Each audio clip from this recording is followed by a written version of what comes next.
Hi friends, welcome to our Kai Pandi kitchen. இன்றைக்கி நம்ம சேனலில் நம்ம என்ன ரெசிபி பார்க்க போகிறோம்னு பார்த்தீங்கன்னா, ரொம்பவே ஈஸியாக சட்டுன்னு நம்ம வீட்டிலே மொறுன்னு முறுக்கு எப்படி பண்ணலான்னு பார்க்கலாம். அதுக்கு ஃபஸ்ட்டு நம்ம தேவையான எல்லா இன்க்ரீடியன்ஸும் எடுத்து வச்சுக்கலாம்.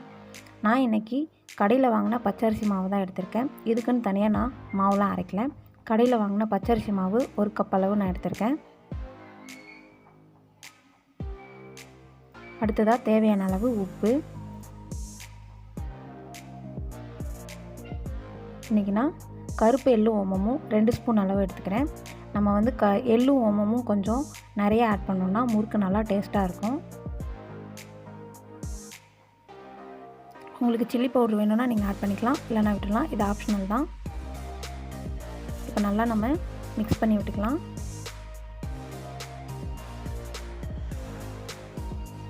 இப்போ நான் கொஞ்சம் கொஞ்சமாக தண்ணி ஆட் பண்ணி மாவு பிசைஞ்சிக்கிறேன்.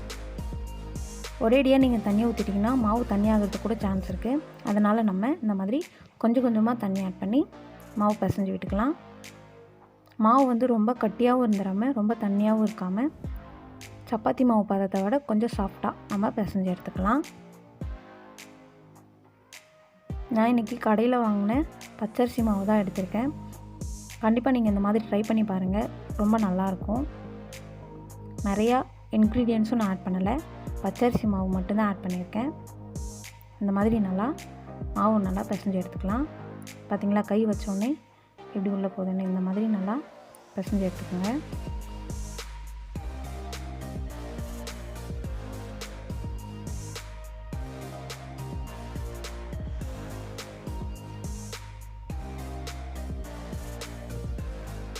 அடுத்ததான் நான் இதில் 1 ஸ்பூன் அளவுக்கு எண்ணெய் ஊற்றிக்கிறேன்.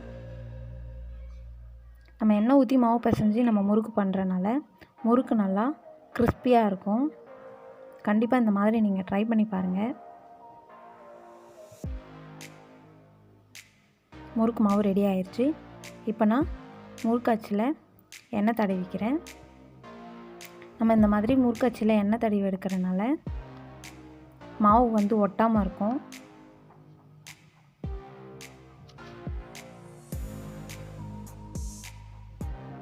இந்த மாதிரி நல்லா எண்ணெய் தடவி விட்டுக்கலாம்.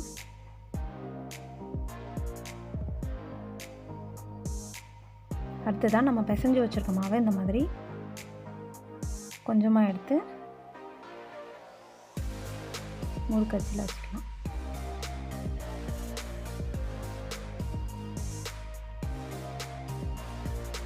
கண்டிப்பாக நீங்கள் இந்த மாதிரி வீட்டில் ட்ரை பண்ணி பாருங்கள், ரொம்ப ஈஸியாகவே. இந்த லாக்டவுன் பீரியடில் நம்ம பசங்களுக்கு வீட்டிலே சட்டுன்னு நம்ம ஒரு ஸ்நாக்ஸ் பண்ணி கொடுத்துடலாம். இந்த மாதிரி கரண்டியை திருப்பி வச்சு பின் பக்கமாக எண்ணெய் அப்ளை பண்ணிவிட்டு நம்ம முறுக்கு சுற்றி விட்டுக்கலாம்.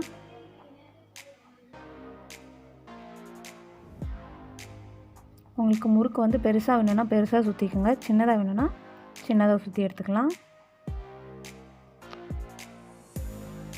எண்ணெய் நல்லா சூடாகட்டும். இப்போ நம்ம எண்ணெய் சூடாகிடுச்சான்னு தெரியறதுக்கு இந்த மாதிரி கொஞ்சம் மாவு எடுத்து இப்படி எண்ணெய்க்குள்ளே போட்டோன்னே வெளியில் இந்த மாதிரி மாவு வந்துடுச்சுன்னா எண்ணெய் நல்லா சூடாகிடுச்சுன்னு அர்த்தம். நம்ம சுற்றி வச்சுருக்க முறுக்கு இந்த மாதிரி உள்ளே போட்டுக்கலாம். நம்ம வந்து கரண்டியோட பின்பக்கமாக முறுக்கு சுற்றி இந்த மாதிரி நம்ம சட்டியில் போடுறப்ப நம்ம மேலே எண்ணெய் தெறிக்காமல் இருக்கும். எண்ணெய் வந்து ரொம்ப நல்லா சூடாகிட்டோன்னே நம்ம இந்த மாதிரி முறுக்கு போட்டோன்னே கருகிடும். அதனால் கொஞ்சம் லேசான சூட்லேயே இந்த மாதிரி நம்ம முறுக்கு சுற்றி போட்டு எடுத்துக்கலாம்.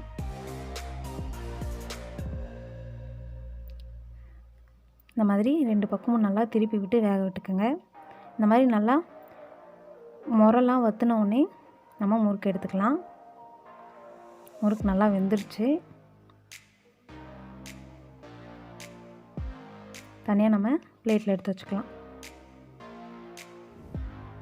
இந்த மாதிரி நல்லா திருப்பி விட்டு முறுக்கை எடுத்து நம்ம பிளேட்டில் வச்சுக்கலாம். இதே மாதிரி நம்ம பிசைஞ்சு வச்சுருக்க எல்லா மாவையும் நல்லா முறுக்கு பண்ணி வேக வச்சு எடுத்துக்கலாம். நீங்கள் வந்து இப்போ தான் பிகினர்ஸ்னால் நீங்கள் ஒரு முறுக்காக சுற்றி எடுத்துக்கலாம். அப்படி இல்லை அப்படின்னா நீங்கள் 2 முறுக்கா இல்லை 3 முறுக்கா கூட நீங்கள் சுற்றி இந்த மாதிரி வேக வச்சு எடுத்துக்கலாம்.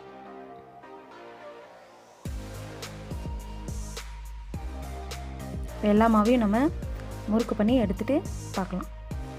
ரெடி ஆயிடுச்சு. ரொம்பவே ஈஸியாக கடையில் வாங்கின பச்சரிசி மாவில் நம்ம எவ்வளோ ஈஸியாக முறுக்கு பண்ணிட்டோம் பார்த்தீங்களா. இப்போ நான் ஒரு முறுக்கை நொறுக்கி காமிக்கிறேன். எவ்வளோ மொறுன்னு இருக்குன்னு பார்த்தீங்களா. அவ்வளோதான் ஃப்ரெண்ட்ஸ், ரொம்பவே ஈஸியான முறுக்கு ரெடி ஆயிடுச்சு. கண்டிப்பாக வீட்டில் ட்ரை பண்ணி பாருங்கள். ட்ரை பண்ணி பார்த்துட்டு உங்களுடைய கமெண்ட்ஸை கமெண்ட் செக்ஷனில் கமெண்ட் பண்ணுங்கள். இந்த வீடியோ உங்களுக்கு பிடிச்சிருந்தால் லைக் பண்ணுங்கள், ஷேர் பண்ணுங்கள். மறக்காமல் நம்ம சேனலை சப்ஸ்கிரைப் பண்ணுங்கள்.